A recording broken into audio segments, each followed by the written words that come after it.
कहते हैं फ्रेंड्स, जब भी कोई काम करो तो उसे ऐसा करो कि काम को भी गर्व हो कि तुमने उसे किया है। तो बिल्कुल फ्रेंड्स, आप सभी का स्वागत है हमारे मोटिवेशनल कोट्स के साथ। आज मैं आप लोगों के सामने सेट नंबर 4 ज्योग्राफी के लिए लेके आया हूँ, जो काफ़ी महत्वपूर्ण होने वाली है। यानी फ्रेंड्स, कल आप लोग का जो पेपर होने वाली है ज्योग्राफी का, झारखंड बोर्ड के द्वारा जो ज्योग्राफी का जो पेपर होने वाला है इंटरमीडिएट आर्ट्स का, उसके लिए काफ़ी महत्वपूर्ण क्वेश्चन मैं 40 लेके आया हूँ। तो ये 40 तो क्वेश्चन होगा फ्रेंड्स, लेकिन इसका डिस्कशन भी काफ़ी महत्वपूर्ण होगा। इससे पहले वीडियो मैं 1, 2, 5 अपलोड कर चुका हूँ। तो ये वीडियो हमारा सेट नंबर 4 का है। इसके बाद मैं कुछ देर बाद अपलोड 3 भी कर दूंगा। तो चलिए मैं स्टार्ट करता हूँ। तो फ्रेंड्स, आप लोग बने रहिएगा हमारे इस चैनल में। सबसे पहले क्वेश्चंस क्या लिख रहा है देखिए। कुछ क्वेश्चन ऐसा होगा जिसे आप लोगों को याद करना पड़ेगा, बाकी जहाँ होगा मैं समझाने का भरपूर प्रयास करूंगा। तो पहला क्वेश्चन ये रहा, क्या लिखा है देखिए। मानव भूगोल अस्थिर पृथ्वी और क्रियाशील मानव के बीच परिवर्तनशील संबंधों का अध्ययन है। यह कथन किसका है? तो फ्रेंड्स, ये जो स्टेटमेंट है, यह जो कथन है, आप लोगों को याद करना पड़ेगा। एलन सैंपल का, एलन सैंपल का, एलन सैंपल का स्टेटमेंट ये रहा कि मानव भूगोल अस्थिर पृथ्वी और क्रियाशील मानव के बीच परिवर्तनशील का अध्ययन है। तो पृथ्वी और क्रियाशील मानव बोलेगा ना, तो एलन सैंपल रखिएगा। एलन सैंपल, सैंपल के अनुसार आप लोगों को क्रिया करना पृथ्वी के बारे में, ठीक है। रेड जेल के बारे में पढ़ाया था मैं। रेड जेल किसके बारे में था? भूधरातल के बारे में बोला था, क्योंकि जमीन पर हम लोग रहते थे, ठीक है। तो आप लोगों को मैं इससे पहले वीडियो में बताया था। चलिए, पहला का आंसर क्या होगा? Allen sample. And very next question, निम्नलिखित में से कौन एक भौगोलिक सूचना का स्रोत नहीं है? सबसे पहले फ्रेंड्स, आप लोग को तोड़ना पड़ेगा शब्द। आप लोग को देखिए, आप लोग ने टोड़ी शब्द क्या लिखा? भौगोलिक, भौगोलिक सूचना। तो भौगोलिक सूचना उस सूचना को कहते हैं जिससे हम लोग के चारों की ओर की इंफॉर्मेशन पता करती है। देखिए, प्राचीन महाकाव्य, तो प्राचीन महाकाव्य एक आपका भौगोलिक सूचना हो, क्योंकि चारों की पता करते हैं इसे। प्राचीन मानचित्र, इससे भी हम लोग चारों तरह की भौगोलिक सूचना पता करते हैं। यात्रियों का विवरण से हम लोग पता करते हैं। लेकिन फ्रेंड्स, ऑप्शन नंबर 3 देखिए, आप क्या लिखा है? चंद्रमा से चट्टानों पदार्थ के नमूने। तो चट्टानों से भौगोलिक प्राप्त नहीं होता है। तो इसका राइट आंसर क्या होगा? Option number 3। नेक्स्ट, रुको और जाओ, रुको और जाओ निश्चयवाद का दूसरा नाम क्या है? सबसे पहले फ्रेंड्स, आप लोग को यहाँ पे लिखना होगा कमेंट बॉक्स में, निश्चयवाद का जनक किसे कहते हैं। बिल्कुल याद होगा, हम लोग कोई भी चीज़ नया खरीदने आते हैं तो निश्चित करते हैं, तो किसके पास? टेलर के पास। तो टेलर होगा ट्रिक। आप लोगों को मैं पढ़ाया था इससे पहले वीडियो में। तो मैं पढ़ाता हूँ यहाँ पे, क्या लिखा है? रुको और जाओ निश्चयवाद का दूसरा नाम क्या है? तो रुको और जाओ का जो दूसरा जो नाम फ्रेंड्स, नव निश्चयवाद है। क्या इसका? नव निश्चयवाद है। और इसका जनक कौन होता है? टेलर होता है। एंड वेरी नेक्स्ट क्वेश्चन, निम्नलिखित में जनसंख्या की दृष्टि से विश्व का सबसे बड़ा देश कौन सा है? तो आप लोगों को सबसे पहले फ्रेंड्स जनसंख्या की दृष्टि से पूछ रहा। अब विश्व का ना, तो देखिए सबसे पहले मैं बताता हूँ, विश्व में सबसे बड़ा जनसंख्या की दृष्टि से जो देश है वह सबसे बड़ा अगर बोलेगा तो चीन है। कौन सा देश है फ्रेंड्स? चीन है। उसका अपना प्यारा देश भारत आता है। और थर्ड पोजिशन पर आता है यूएसए। उसके बाद फ्रेंड्स इंडोनेशिया, इंडोनेशिया जो कि भारत और एशिया का पार्ट्स होता है, ठीक है, इंडोनेशिया। उसके बाद 5वां नंबर पर आता है ब्राज़ील, ठीक है। इतना आप लोगों को याद रखना है, ठीक है। अब देखिए, इसमें बोला सबसे बड़ा, तो ऑप्शन के अकॉर्डिंग आप लोग देख सकते हैं, तो सबसे बड़ा कौन? चीन होगा। तो चीन हो गया सबसे बड़ा। वही अगर आप लोग को इसमें क्वेश्चन पूछा भारत का स्थान कितना है, तो भारत का स्थान दूसरा है। यूएसए का कितना है? 3rd है। और रूस का कितना? 8वां नंबर है, याद रखेंगे, ठीक है। 5वां में पाकिस्तान का होता है, सॉरी 6ठा पे पाकिस्तान है। अब 7वां क्वेश्चन को मैं बढ़ता हूँ। अगर क्वेश्चन पूछता फ्रेंड्स, भारत का जनसंख्या की दृष्टि से कुल कितना परसेंट है? तो 17.5 है। ये क्वेश्चन हमें लग रहा है इंपॉर्टेंस, इसलिए मैं बार बार बता रहा हूँ। नेक्स्ट, विश्व की लगभग 60% जनसंख्या किस महाद्वीप में निवास करती है? विश्व की लगभग 60%, देखिए 60% ना बोला, विश्व किस महाद्वीप में रहती है? सबसे पहले फ्रेंड्स, आप लोग को यहाँ पे ये जानना पड़ेगा विश्व में कुल कितना महाद्वीप है। तो विश्व में कुल 7 महाद्वीप है। कितना महाद्वीप है? 7 महाद्वीप है। आप लोग मैप में आप लोग को पता, सबसे ऊपर में आता है नॉर्थ अमेरिका आता था, फिर यहाँ पे आता था साउथ अमेरिका, याद होगा। अब यहाँ पे जो स्टेप से जो होता था, यहाँ पे होता है अफ्रीका, क्लियर ना। अब देखिए यहाँ पे जो आता है 2 गुट आता है, एक एशिया और यूरोप, यानी यहाँ पे यूरोप आता है, यहाँ पे आता है एशिया, और सबसे लास्ट में यहाँ पे आता है ऑस्ट्रेलिया, क्लियर ना। तो देखिए कुल महाद्वीप की संख्या कितना होगा? नॉर्थ अमेरिका 1, 2, 3, 4, 5, 6, और एक होता है फ्रेंड्स अंटार्कटिका। तो टोटल जो होते हैं 7 होता है, यानी विश्व में कुल महाद्वीप की संख्या होता है 7। कितना होता है फ्रेंड्स? महाद्वीप की अगर संख्या बोले तो 7 होगा। सबसे बड़ा महाद्वीप बोलेगा तो एशिया महाद्वीप, एशिया महाद्वीप बोलता है, ठीक है। सबसे छोटा ऑस्ट्रेलिया होता है। लेकिन यहाँ पे क्वेश्चन क्या बोल रहा है देखिए, विश्व की लगभग 60% जनसंख्या किस महाद्वीप में है? तो सबसे ज़्यादा महाद्वीप किस जनसंख्या में है? तो देखिए लगभग 60% बोल रहा, तो इसमें हो जाए एशिया में। क्यों होगा फ्रेंड्स? मैं ये बताता हूँ, इसके लिए मैं बताता हूँ। क्योंकि देखिए सबसे ज़्यादा विश्व में किस देश में आबादी है? चीन में है। उसके बाद कहाँ पे? भारत में है ना। तो आप लोग ये बताइए, चीन और भारत किस कॉन्टिनेंट का पार्ट है। चीन और भारत जो है ना वह एशिया महाद्वीप का पार्ट है। तो बिल्कुल यानी कि विश्व में सबसे ज़्यादा प्रतिशत के मामले में देखा ना तो एशिया में, क्योंकि चीन और भारत दोनों किसका, एशिया का है। तो महाद्वीप में सबसे ज़्यादा कहाँ पे, चीन और भारत अर्थात एशिया महाद्वीप में सबसे ज़्यादा आबादी है। क्लियर है। और सबसे कम बोलता तो ऑस्ट्रेलिया। वैसे आर्कटिक भी बोलता है क्योंकि वहाँ पे जीवन नहीं है। नेक्स्ट क्या लिख रहा है फ्रेंड्स, देखिए विश्व की 90% जनसंख्या कितने प्रतिशत स्थल भाग पर निवास करती है। देखिए विश्व की 90% जनसंख्या कितने प्रतिशत स्थल भाग पर निवास करती है, स्थल भाग। तो इसका जो राइट आंसर होगा फ्रेंड्स, इसे याद आप लोग करेंगे, तो इसका जो राइट आंसर होगा 10%। क्योंकि देखिए आप लोगों को दिमाग लगाना है, दिमाग तो आप लोग को बहुत काफ़ी यूजली यूज किए हैं, लेकिन देखिए यहाँ पे क्या बोल रहे हैं 90%, तो 90% फ्रेंड्स स्थल भाग का है। जब आप लोग खुद ध्यान दीजिए, यहाँ पे ध्यान दीजिएगा। सबसे पहले फ्रेंड्स देखिए यहाँ पे 90% क्या लिख रहा है, स्थल भाग का, स्थल भाग का लिख रहा ना। तो टोटल 100% होता है, तो 100 में से 90% आपका दे दिया स्थल भाग, तो 10% कितना होगा, 10 ही शेष बचा ना, तो इसका कितना हो गया 10%। ठीक है, थोड़ा सा मिस्टेक हो रहा, सॉरी। तो बिल्कुल फ्रेंड्स आप लोग समझ में आएगा, यानी इसका कितना परसेंट आ गया 10%। अब कैसे आया ये भी मैं बता दी हूँ आप लोग को। ठीक है, इस प्रकार आप लोग को बनाना है, क्योंकि 90 दिया था ना, तो टोटल होता है 100 में से आप लोगों को 90 को माइनस मैं कर दिया हूँ। एंड वेरी नेक्स्ट क्वेश्चन, ये क्वेश्चन काफ़ी महत्वपूर्ण है जो बताने जा रहा हूँ। क्वेश्चन क्या लिखा आप लोग देखिए, इनमें से 2011 की जनगणना के अनुसार भारत की जनसंख्या कितनी है। तो ये आप लोग काफ़ी पॉपुलर क्वेश्चन, इसे जानना भी ज़रूरी होती है। तो 2011 की जनगणना के अनुसार भारत की जनसंख्या कितनी है। तो आप लोग हमेशा नरेंद्र मोदी का स्पीच सुनते होंगे, 125 करोड़ यानी कि 121 करोड़ है। तो भारत की जो जनसंख्या कितना है, 121 करोड़ है। इसे आप लोग ध्यान में रखेंगे, 121 करोड़ है 2011 की जनगणना के अनुसार। ठीक है, इतना याद रखना आप लोगों को। एंड वेरी नेक्स्ट क्वेश्चन, अब जनगणना जो होता है फ्रेंड्स आप लोग याद रखना, जो जनगणना जो होता है प्रत्येक 10 वर्ष के अंतराल पे होती है। ठीक है, 10 वर्ष के अंतराल पे होती है, यह गृह मंत्रालय के अंतर्गत आती है। अब पहली बार जो भारत में होता है यानी कि जो रेगुलर जो हुआ था वह 1881 से हुआ था।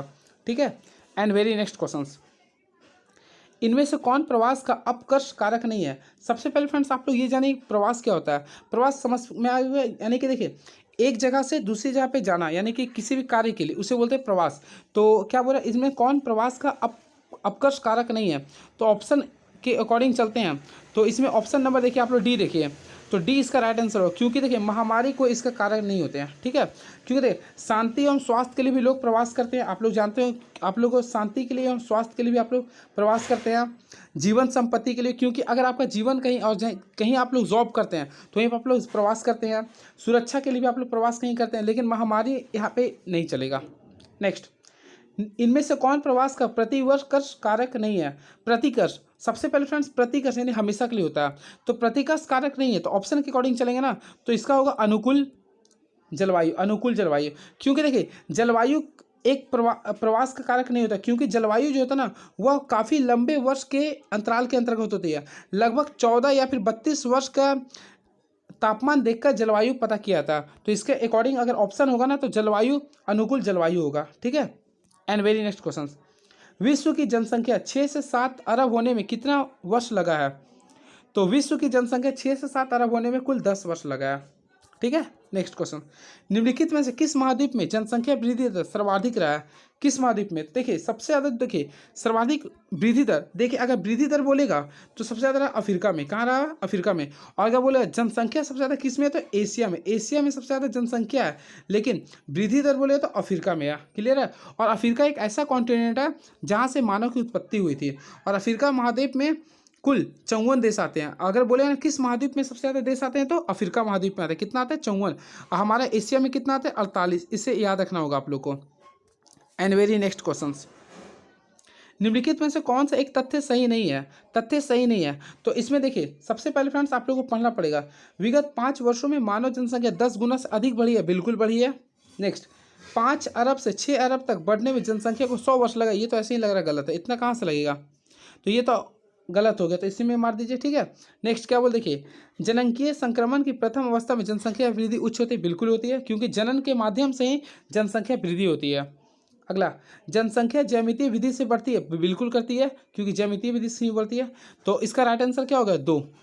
नेक्स्ट, विश्व की जनसंख्या का औसत लिंग अनुपात 100 स्त्रियों पर कितना है। देखिए यहाँ पे किसका बोल, विश्व की जनसंख्या का। यहाँ पे ध्यान दीजिए फ्रेंड्स, विश्व की जनसंख्या का बोल रहा ना, तो इसका जो राइट आंसर होगा, देखिए विश्व की जनसंख्या बोल रहा ना, तो इसका जो राइट आंसर होगा विश्व की बोल रहा, तो होगा 102। कितना होगा, 102। यानी कि विश्व की औसत लिंग अनुपात 100 स्त्रियों पे 102 पुरुष है। यानी कि इसका आंसर देखा जाए ना तो 102 पुरुष पर आपका 100 स्त्री, इस टाइप से लिखाएगा। ठीक है। And very next question, Nigeria की आयु लिंग पिरामिड का आकार किस प्रकार की है? ये क्वेश्चन आप लोग के एग्जाम में बन सकता है। तो नाइजीरिया के जो आयु जो लिंग लिंग पिरामिड है फ्रेंड्स, वह त्रिभुजाकार है। कैसा है वो? त्रिभुजाकार है, त्रिभुजाकार, इसे याद रखेंगे आप लोग। एंड वेरी नेक्स्ट क्वेश्चन, वर्तमान भारत में जनंकीय संक्रमण की किस अवस्था में है? तो देखिए जनंकीय संक्रमण बोला ना, तो ये जो अवस्था होगा इसके लिए आप लोग को याद करना पड़ेगा। तो जनंकीय जो होता है वह द्वितीय अवस्था में होती है। किस में होती है? द्वितीय अवस्था में होती है। And very next question, Darjeeling निम्नलिखित में से किस फसल के उत्पादन के लिए प्रसिद्ध है? तो काफ़ी फेमस क्वेश्चन है। तो दार्जिलिंग जो होता है ना कोलकाता में अवस्थित है, तो कोलकाता चाय के लिए फेमस है। तो यानी कि देखिए दार्जिलिंग जो है ना वह चाय के लिए फेमस है। ठीक है। और इसे भारत में सबसे पहले GI टैग मिला था, यानी जो किसी जगह के लिए जो फेमस होता है उससे मिलता है। जैसे झारखंड के लिए सोहराई को मिला है, ठीक है, और बिहार के लिए मधुबनी को मिला है। तो इस प्रकार होता है। ठीक है। तो दार्जिलिंग कहाँ का? ये तो असम का है, सॉरी कोलकाता का है, जो कि चाय के लिए मिला है। ठीक है। एंड वेरी नेक्स्ट क्वेश्चन, इनमें से कौन सा देश सर्वोच्च उच्च मूल्य सूचकांक वाला देश है? देखिए ये भी क्वेश्चन आप लोगों को बन सकता है। क्या लिखा क्वेश्चन फ्रेंड्स? सर्वोच्च उच्च सूचकांक, सर्वोच्च उच्च मूल्य सूचकांक वाला देश। तो सर्वोच्च उच्च मूल्य सूचकांक वाला जो देश होता है नॉर्वे होती है। क्या होती है? नॉर्वे। तो ऑप्शन नंबर बी जाएंगे, Norway. And very next question, मछली पकड़ना कौन सी क्रिया है? तो देखिए मछली पकड़ना एक प्राथमिक क्रिया हो गया, अर्थात वो क्रिया जो जमीनी स्तर से जुड़ी होती है, जैसे खनन हो गया, मछली पकड़ना हो गया, ठीक है, डेयरी उत्पाद हो गया, ये सब आता है आपका मछली सॉरी प्राथमिक क्रिया से। द्वितीय क्रिया में आ गया आप लोग का फैक्ट्री उद्योग हो गया। ठीक है। और तृतीयक में आ गया सेवा क्षेत्र, और चतुर्थ में हो गया इंटरनेट। नेक्स्ट, इनमें से किस क्षेत्र में चलवासी पशुचालन नहीं होता है? चलवासी पशुचालन नहीं होता है। तो इसका जो राइट आंसर होगा फ्रेंड्स ऑप्शन नंबर डी होगा, मानसूनी क्षेत्र में चलवासी पशुचालन नहीं होता है। नेक्स्ट, मैक्सिको में आदिकालीन निर्वाह कृषि को किस नाम से जाना जाता है? तो मैक्सिको में आदिकालीन निर्वाह कृषि को, इसका जो राइट आंसर होगा फ्रेंड्स, इसे भी याद करें, मिल्पा कहते हैं। क्या कहते हैं? मिल्पा। नेक्स्ट, इनमें से कौन रोपण कृषि का उदाहरण है? तो इससे पहले वीडियो में बताया था। तो रोपण कृषि का इसके अनुसार जो उदाहरण है वह रबड़ होगा। क्या होगा फ्रेंड्स? रबड़ होगा, क्योंकि रबड़ को रोपते हैं। नेक्स्ट क्वेश्चन की मैं पढ़ रहा हूँ, विस्तृत वाणिज्य अनाज कृषि का मुख्य फसल निम्नलिखित में से कौन है? तो देखिए वाणिज्य कृषि का बोला ना, तो वाणिज्य कृषि का जो होगा ऑप्शन नंबर ए होगा, गेहूं होगा। क्या होगा? गेहूं। नेक्स्ट, उत्तरी अमेरिका में विस्तृत वाणिज्य अनाज कृषि क्षेत्र में किस मानस में आता है? देखिए सबसे पहले कृषि यानी कि घास के मैदान बोल रहा, तो मैं यहाँ से बताता हूँ आप लोग क्वेश्चन आएगा। तो याद रखिए उत्तरी अमेरिका के जो घास के मैदान अर्थात जो कृषि जो क्षेत्र होता है ना, उससे हम बोलते हैं प्रेरी। क्या बोलते हैं? प्रेरी। इसे याद रखेंगे, प्रेरी। अब मैं आप लोगों को कुछ यहाँ से कुछ एक्स्ट्रा फैक्ट्स फेंक देता हूँ ताकि आप लोगों को कन्फ्यूजन जरा सा भी ना हो। तो इसका जो राइट आंसर होगा क्या होगा? प्रेरी। तो उत्तरी अमेरिका में जो अनाज कृषि जो क्षेत्र उससे बोलते हैं प्रेरी। क्या बोलते हैं फ्रेंड्स? प्रेरी। अब देखिए याद कैसे करना है, देखिए आता पंपास यानी देखो पंपिंग जब होता है तो अर्जेंट होता है, तो अर्जेंटीना के लिए बोलेगा तो पंपास बोलेगा ना, अर्जेंटीना के लिए क्या होता है? तो पंपास। और उसी से उरुग्वे के लिए भी होता है पंपास। डाउन्स, देखिए ऑस्ट्रेलिया वाले क्रिकेट काफ़ी अच्छा खेलते हैं, और जब क्रिकेट फेंकते हैं तो बॉल डाउन यानी कि बाउंस करते हैं, तो बाउंस और डाउन्स एक जैसा लगा, तो डाउन्स हो गया आपका ऑस्ट्रेलिया के लिए। अगर बोले ऑस्ट्रेलिया के घास के मैदान को क्या बोलते हैं? तो डाउन्स बोलते हैं। ठीक है, याद करना होगा आप लोगों को। अब पंपास अर्जेंट होता है तो पंपिंग करना पड़ता है। ठीक है, तो पंपास हो गया। विल्ड, तो विल्ड जो होता है ना मैथ्यू, याद रखिए विल्ड जो होता है वह दक्षिण अफ्रीका के लिए होता है, यानी साउथ अफ्रीका के लिए होता है। यहाँ से क्वेश्चन बनेगा आप लोग का। अब प्रेरी कहाँ के? उत्तरी America. And very next question, New Zealand के कैंटरबरी के मैदान में किस प्रकार की कृषि की जाती है? तो न्यूजीलैंड के कैंटरबरी के मैदान में किस प्रकार की कृषि की जाती है? तो इसका जो राइट आंसर होगा फ्रेंड्स ऑप्शन नंबर सी होगा, विस्तृत वाणिज्य कृषि की थी, विस्तृत वाणिज्य अनाज कृषि। नेक्स्ट, अंगूर की कृषि मुख्यतः किस क्षेत्र में की जाती है? तो अंगूर की जो कृषि की जाती है फ्रेंड्स वह भूमध्य सागरीय क्षेत्र में की जाती है, भूमध्य सागरीय क्षेत्र में की जाती है।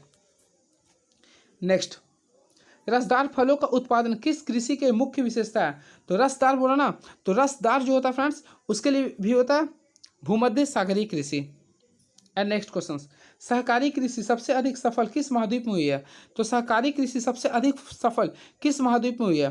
तो इसका जो राइट आंसर होगा यूरोप में होगा। क्या होगा? यूरोप में होगा। एंड वेरी नेक्स्ट क्वेश्चन, किस प्रकार की अर्थव्यवस्था पहले देश के प्रसंस्करण एवं शोधन कार्य में पिछड़ रहे हैं? तो इसका जो राइट आंसर होगा, देखिए किस प्रकार की अर्थव्यवस्था पहले प्रसंस्करण एवं शोधन कार्य में पिछड़ रहे हैं।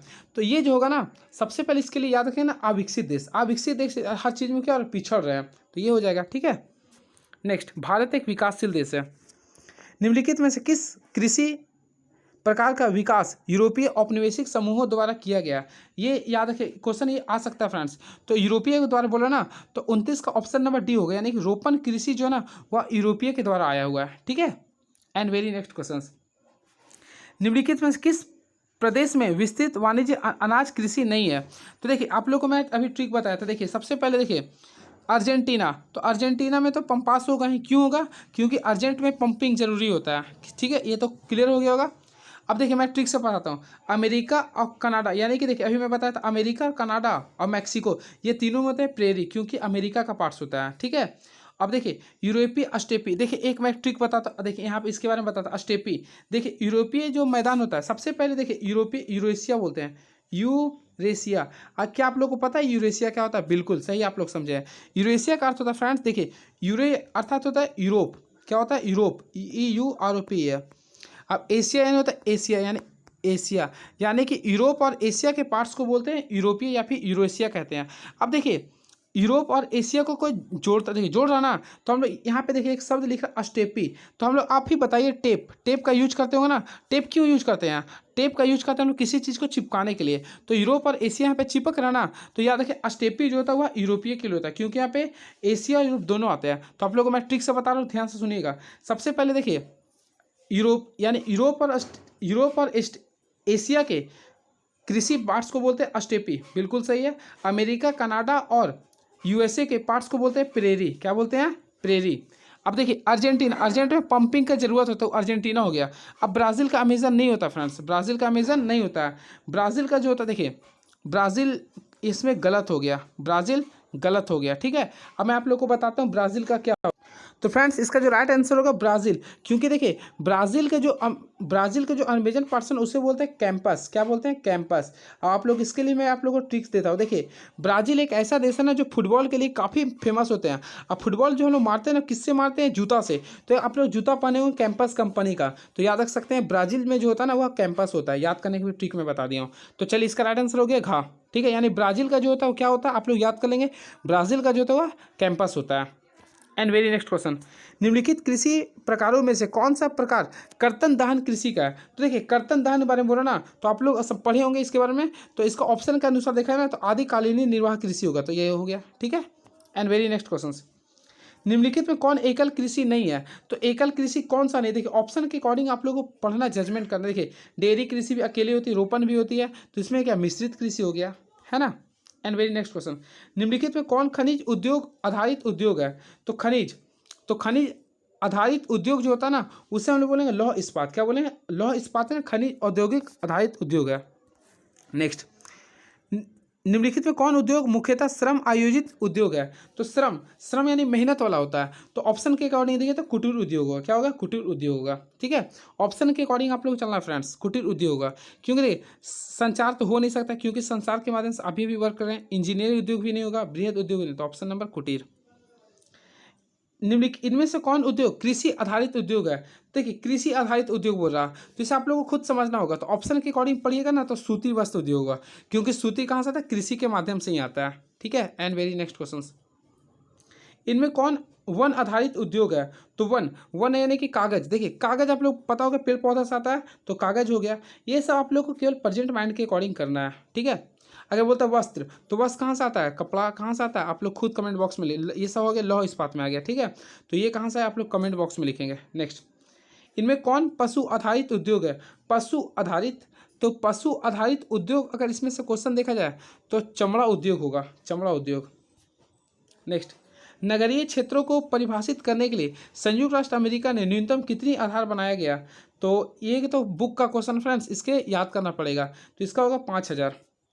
नेक्स्ट, इनमें कौन व्यापारिक नगर का उदाहरण है? तो व्यापारिक नगर का यानी व्यापार के लिए कौन सा नगर फेमस है? तो आप लोग जानते होंगे अपना मुंबई हो गया, व्यापारिक नगर मुंबई को कहते हैं। नेक्स्ट, निम्न में से किस प्रकार की बस्तियां सड़क, नदी या नहर के किनारे होती है? तो देखिए वे बस्ती जो सड़क, नगर और नदी के किनारे होती है ना, उसे बोलते हैं रेखीय। क्या बोलते हैं? रेखीय। तो ऑप्शन नंबर गा मार दीजिए। तो चलिए इस प्रकार से मैं आप लोगों को कुछ हेल्प किया हूँ अपने इस यूट्यूब चैनल के माध्यम से, और कुछ ना कुछ आप लोगों को ज़रूर मिला होगा फ्रेंड्स। तो चलिए नेक्स्ट वीडियो में मिलता हूँ आप लोगों का सेट नंबर 3 के साथ। चलिए best of luck, thank you so much.